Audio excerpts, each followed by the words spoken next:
Sharon Stone, un nom synonyme de glamour, de talent et de moments inoubliables à l'écran.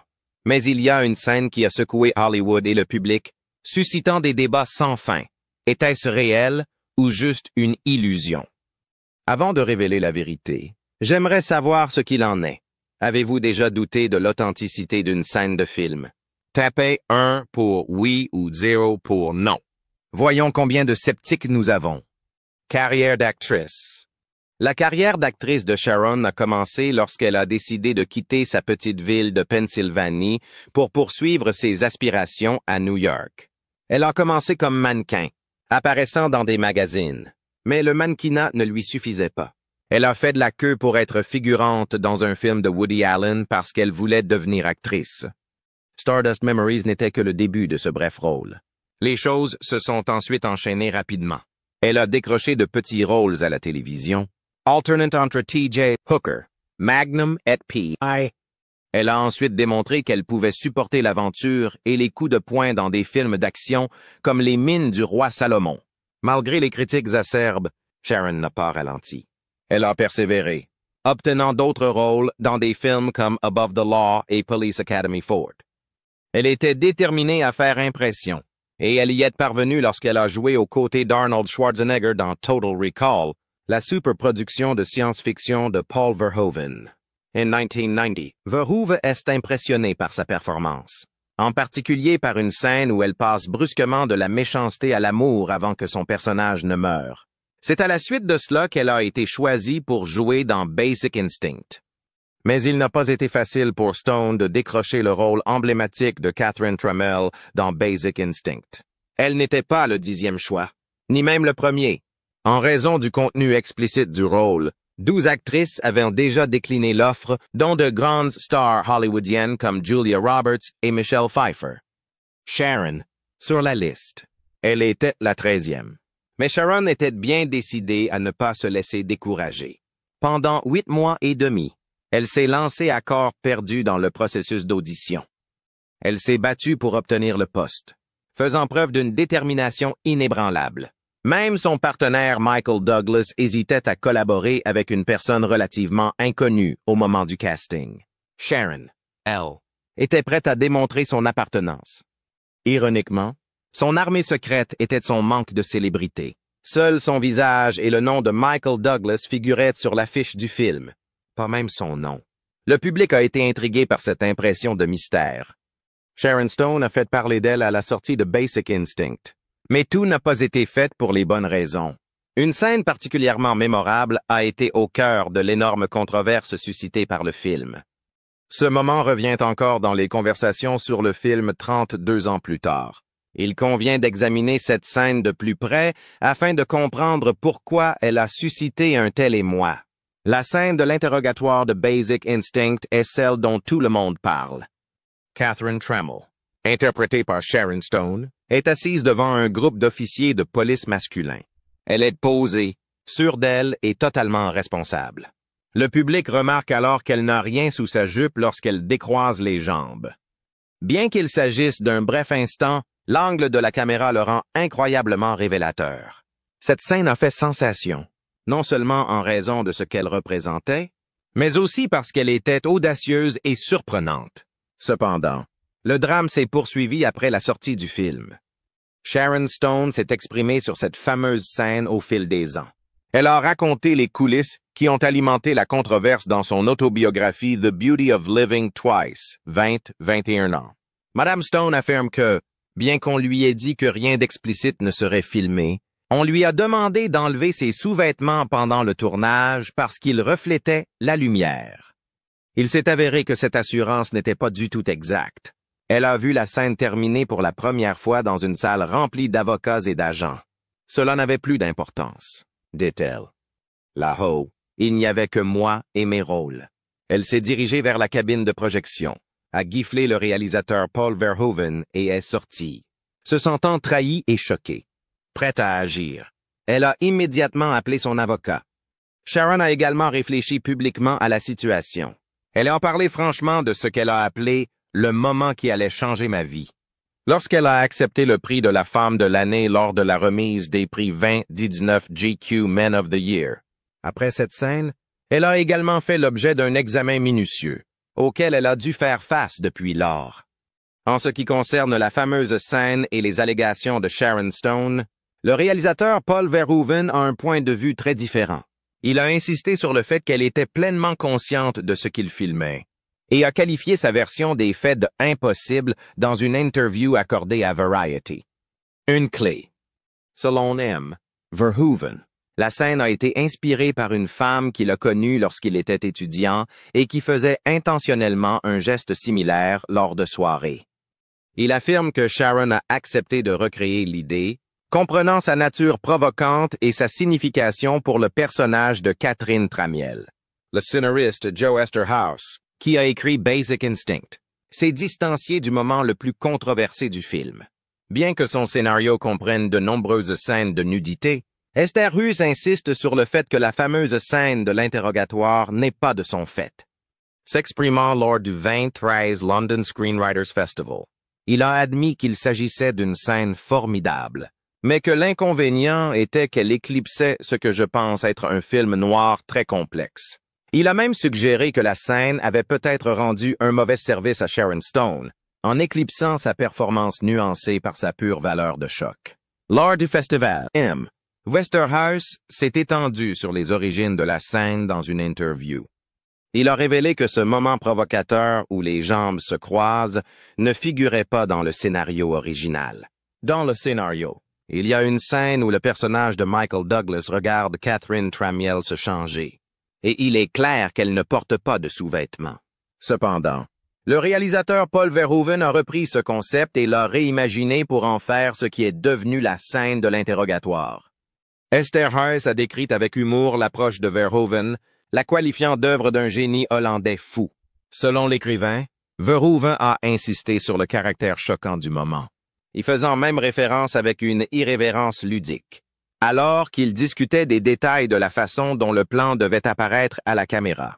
Wayne Knight, qui a joué un rôle clé dans la fameuse scène d'interrogatoire, est devenu un élément inoubliable de Basic Instinct, grâce à sa réaction parfaitement exagérée, alors que la caméra se concentre sur son expression stupéfaite. Après que Catherine Tramiel a décroisé les jambes, Knight livre une réaction qui devient tout aussi emblématique que le moment lui-même. La controverse autour de Basic Instinct va bien au-delà de ce que le public a vu à l'écran. Les véritables problèmes se situent dans les coulisses, notamment en ce qui concerne la façon dont Sharon Stone et les autres femmes du casting ont été traitées pendant la production. Au fil des ans, plusieurs témoignages ont fait surface. Mais les mémoires de Sharon Stone, intitulées The Beauty of Living Twice, la beauté de vivre deux fois, offrent une perspective plus détaillée et plus personnelle, mettant en lumière les injustices et les mauvais traitements auxquels elle a été confrontée.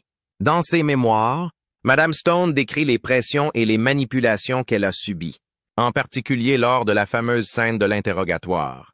Elle révèle comment elle a été trompée sur ce qui allait apparaître à la caméra et le peu de contrôle qu'elle a ressenti au cours du processus. Mais ce n'est pas la seule histoire troublante que Sharon Stone a racontée. Récemment, elle a révélé une autre expérience choquante de sa carrière hollywoodienne. Alors qu'elle tournait le thriller Sliver 1993, le producteur Robert Evans, une figure puissante de l'industrie, a fait pression sur elle pour qu'elle ait des relations sexuelles avec son partenaire, Billy Baldwin. Selon elle, Evans prétendait que cela améliorerait la performance de Baldwin dans le film. Elle a refusé, mais l'incident a laissé une trace durable. C'est un nouvel exemple du type de comportement auquel elle a été confrontée dans une industrie où le pouvoir s'exerçait souvent au détriment du respect. Le fait de devoir franchir des limites personnelles au nom d'une performance montre jusqu'où certains à Hollywood étaient prêts à aller, au mépris du confort et de la liberté d'action d'un acteur. Robert Evans, qui est décédé en 2019, était un producteur connu et jouissait d'une grande réputation.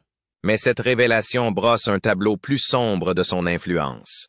En racontant cette histoire, Sharon Stone continue de mettre en lumière les attentes injustes et souvent néfastes placées sur les femmes dans l'industrie cinématographique.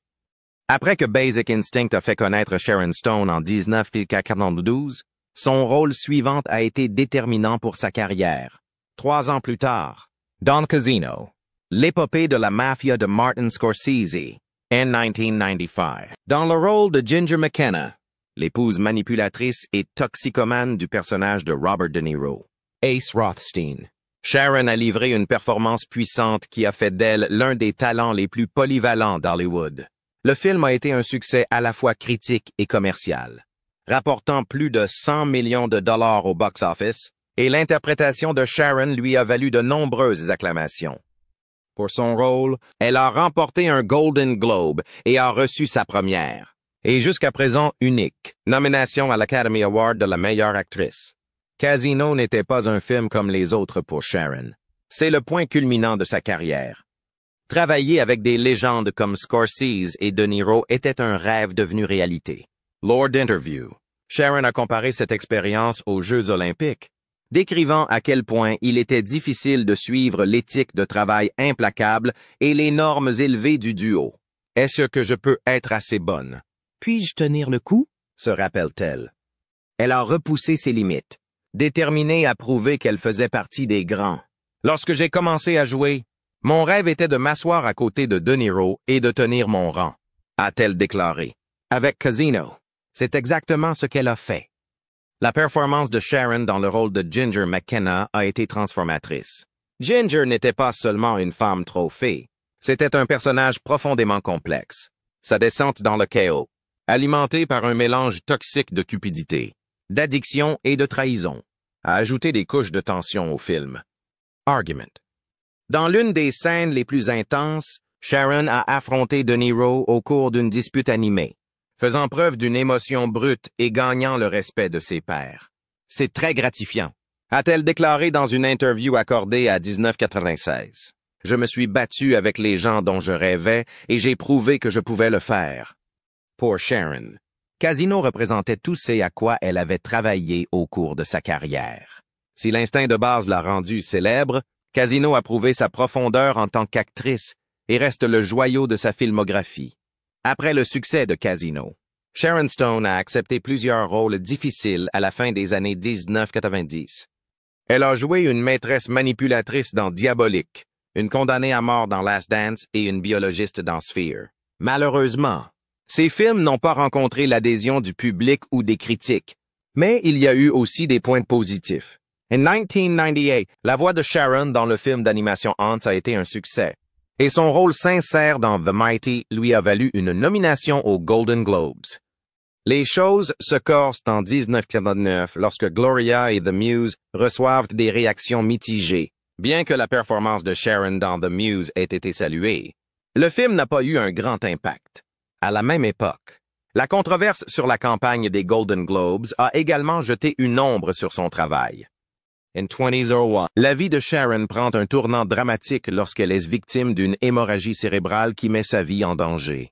Forcée de faire une pause dans sa carrière d'actrice, elle se concentre sur son rétablissement, admettant plus tard qu'elle avait l'impression d'avoir perdu sa place à Hollywood. Elle a fait un retour en force en 2003 avec un rôle d'invité dans The Practice, qui lui a valu un Emmy.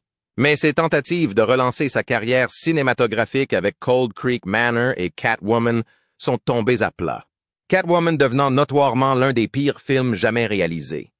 Malgré ses difficultés, la détermination de Sharon l'a poussée à continuer, prouvant qu'elle n'était pas encore au bout de ses peines.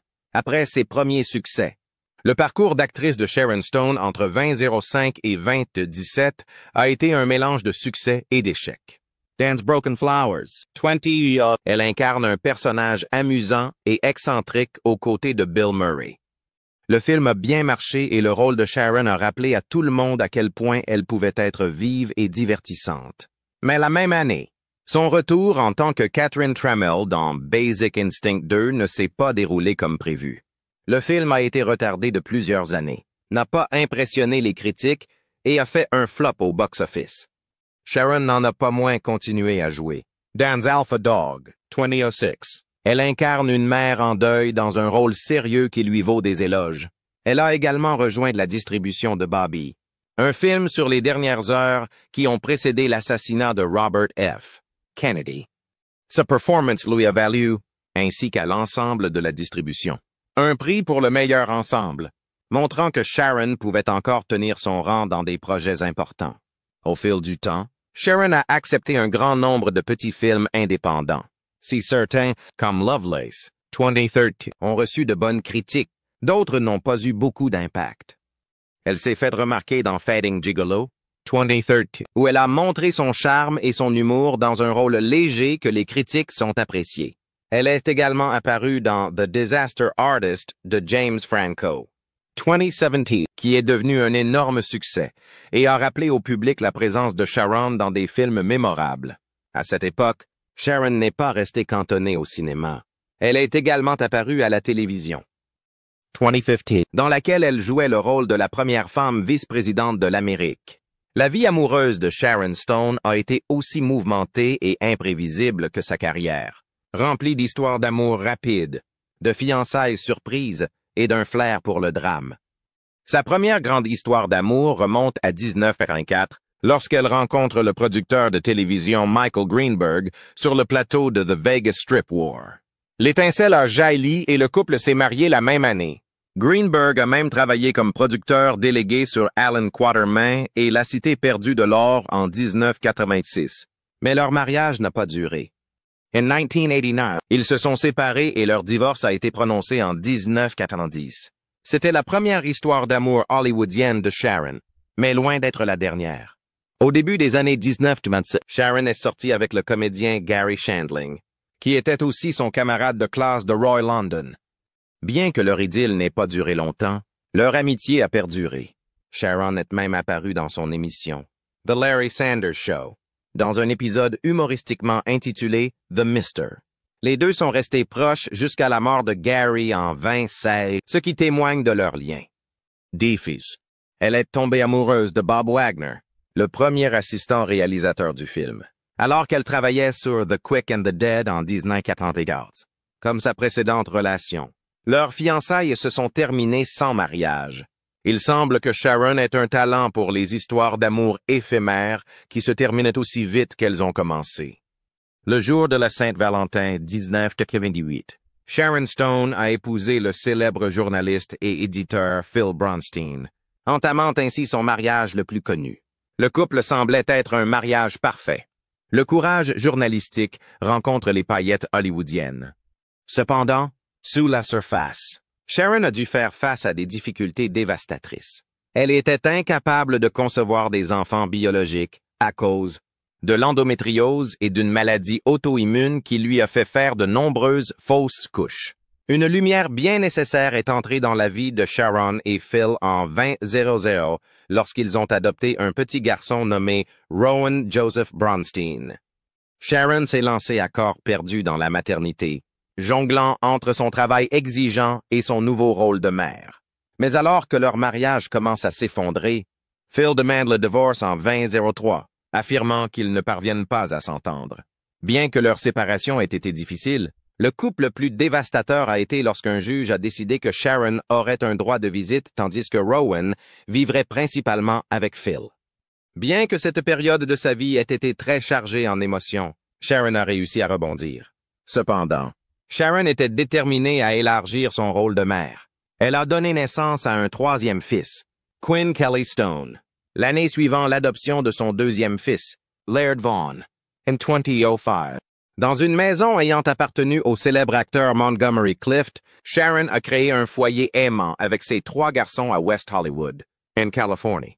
Malgré les hauts et les bas de sa vie personnelle, elle trouve le bonheur et le sens de sa vie en tant que mère de ses fils. À l'âge de 18 ans, Sharon avait complètement accepté son rôle de mère célibataire et s'efforçait d'offrir à sa famille un environnement aimant et encourageant. Son histoire tourne autour de son parcours vers la maternité, même si ses mariages n'ont pas duré. Lors du Forum économique mondial de Davos, en Suisse, en janvier 2005, la volonté de Sharon Stone de changer le monde a été soulignée. Elle a été émue par les commentaires du président tanzanien Benjamin Mkapa concernant les effets dévastateurs de la malaria dans son pays, lors d'une table ronde sur la pauvreté en Afrique. Dans un moment audacieux et émouvant, Sharon est montée sur scène et a transformé la discussion en un événement imprévu de collecte de fonds. demandant à toutes les personnes présentes dans la salle de faire don d'1 million de dollars pour l'achat de moustiquaires destinés à lutter contre le paludisme en Tanzanie. Son urgence et son charme ont fonctionné. Elle a obtenu les promesses de dons en quelques minutes. Cependant, ce qui a commencé comme un moment de soutien réconfortant s'est rapidement transformé en controverse. L'UNICEF et d'autres critiques ont affirmé que les actions de Sharon étaient irréfléchies et irréfléchies. Sur le million de dollars promis, seuls 250 000 dollars ont été récoltés. L'UNICEF a dû réaffecter des fonds d'autres projets pour couvrir les 750 000 dollars nécessaires à la réalisation de l'engagement. De nombreuses moustiquaires n'auraient jamais été distribuées comme prévu, alors qu'elles étaient censées protéger les Tanzaniens contre le paludisme. Au contraire, certaines des moustiquaires ont disparu des aéroports voisins et ont étrangement refait surface sur le marché illicite, où elles auraient été utilisées pour fabriquer des robes de mariée. Controverse. Lors du Festival de Cannes 2008, Sharon Stone a de nouveau été au centre d'une importante controverse, et elle ne s'attendait sans doute pas à la tempête que ses propos ont provoqué cette fois-ci. Au cours de l'entretien qu'elle a accordé sur le tapis rouge à la chaîne câblée de Hong Kong, elle a été interrogée sur le tremblement de terre du Sichuan qui a fait des milliers de victimes en Chine. Sa réponse a été franche et surprenante. Madame Stone a parlé de son amitié avec le Dalai Lama et de ses inquiétudes quant à la façon dont la Chine traite le Tibet. Elle a ensuite fait le lien entre le tremblement de terre et le karma, affirmant que les mauvaises choses arrivent aux gens qui ne sont pas gentils. L'idée que le tremblement de terre était une sorte de vengeance cosmique a suscité l'indignation de nombreuses personnes, en particulier en Chine, où ces remarques ont été considérées comme extrêmement offensantes en période de deuil national. Les représailles ont été rapides et intenses. L'une des plus grandes chaînes de cinémas en Chine, Yomi Cineplex, a déclaré qu'elle ne diffuserait plus aucune des productions de Sharon Stone. Ces commentaires ont été jugés inappropriés par Ang Si-Yuan, fondateur de la chaîne et figure bien connue de l'industrie cinématographique de Hong Kong. Sharon Stone est apparue dans des publicités Dior qui ont été interdites dans toute la Chine. Et le Festival international du film de Shanghai 2008 a renoncé à l'inviter. Les organisateurs du festival ont même envisagé de la bannir définitivement. Dans un premier temps, Dior China a présenté des excuses en son nom. Mais Madame Stone a nié les avoir approuvées lors d'une interview accordée au New York Times. « Je ne m'excuserai pas », a-t-elle déclaré avec audace. « Je ne m'excuserai pas pour quelque chose qui n'est pas vrai ou authentique, surtout lorsqu'il s'agit de crème pour le visage. » Mais elle a également reconnu la maladresse de son premier commentaire, déclarant « J'ai eu l'air d'une idiote ». Mais l'histoire ne s'arrête pas là. Son ton a changé dans sa propre déclaration. « In my own words » by Sharon Stone, qu'elle a publié peu de temps après l'interview. « Je suis profondément désolée pour cette erreur », écrit-elle.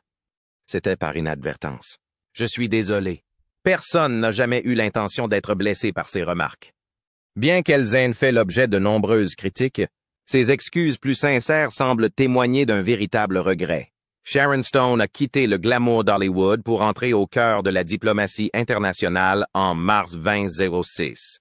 Elle a accompagné le prix Nobel de la paix Shimon Peres en Israël pour une conférence de presse visant à promouvoir la paix au Moyen-Orient. Cet événement a démontré sa volonté de faire un usage positif de sa position. Des années plus tard, en 2013, Madame Stone a reconnu Miss Perez comme son mentor, ce qui témoigne de l'impact durable de ce dernier sur sa vie et de son amour de l'humanitaire. La même année, elle a reçu le prix du Sommet de la paix pour ses efforts en faveur des personnes vivant avec le VIH-Sida, démontrant ainsi son engagement à changer le monde. C'était une reconnaissance de son soutien indéfectible, consolidant sa réputation de véritable agent de changement plutôt que de simple célébrité. Lorsque Sharon a reçu le Pelosio Building Peace Award à Milan en 2015, sa nature humanitaire a une fois de plus été mise en évidence. Elle a transformé l'occasion en un puissant moment d'action, plutôt que de se contenter d'accepter l'honneur en silence. Elle a lancé une vente aux enchères imprévue sur scène, devant un groupe de PDG et de dignitaires. Grâce à son enthousiasme et à son charme contagieux, Elle a pu obtenir suffisamment d'engagement pour aider à la construction de 28 écoles en Afrique. Ce fut un autre exemple de la façon dont Sharon a pu transformer sa célébrité en un changement réel et perceptible. Sharon Stone a démontré à maintes reprises que son impact va bien au-delà de l'écran. Qu'il s'agisse de promouvoir la paix au Moyen-Orient ou d'améliorer l'éducation en Afrique. À chaque fois, elle rappelle au monde que l'action et la compassion peuvent coexister et qu'un changement significatif peut s'amorcer même dans les circonstances les plus improbables. Alors, qu'en pensez-vous? Tout était-il prévu ou s'agissait-il d'un moment authentique, non scénarisé?